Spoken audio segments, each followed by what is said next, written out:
national security expert Jamil Jaffer joins me now. Jamil, great to have you here. I want to point out that the suspect was an American citizen, as we've just heard, living in Texas, but the truck used in the attack had recently crossed the border in Eagle Pass, Texas. Now, we don't know if there's any connection at all to the attack there, but it does again highlight, does it not, the potential vulnerabilities of an open border. Well, actually, certainly there are vulnerabilities that come from an open border.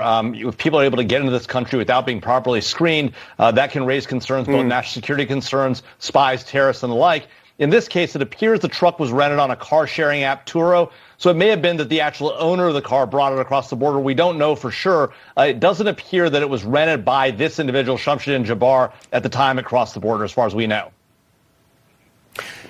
Is this perhaps the beginning of a resurgence of ISIS? We know that they have been frighteningly successful in radicalizing people.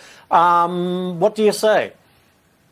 Well, actually, I think this highlights the threat that both ISIS and al-Qaeda continue to pose to the United States and our allies, both here at home and abroad. Look, ISIS has been trying for years to radicalize Americans. We know that al-Qaeda was successful at radicalizing an American military officer, Major Nidal Hassan. We've now seen another American military officer radicalized, now this time inspired by ISIS, it appears to be the case.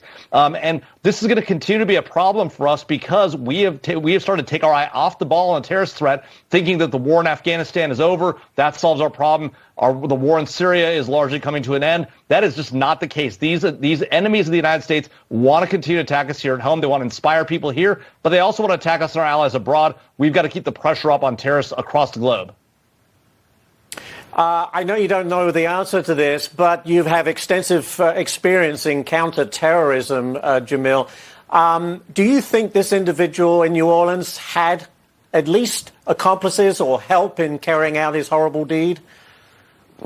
You know, actually, it's hard to know in this case. We do see a number of lone wolf attacks. The reporting here that we heard was that, you know, one news source had gotten reporting from the intelligence service of the Louisiana police that they had thought there might have been other suspects involved that were looking at coolers and potentially planting IEDs. What I'm hearing from sources in law enforcement is that, in fact, that may have been innocent activity, and that as far as they know today, he did have accomplices, but they don't know for sure. They're going to run this down. They're going to look at these people of interest and run all of these down to make sure that there aren't other plots actually potentially going on. And we have to look at the connection as well to the Las Vegas attacks. Doesn't look like it's connected, but want to make sure there's no connection there as well. What have your sources told you about the explosive devices that have been found so far?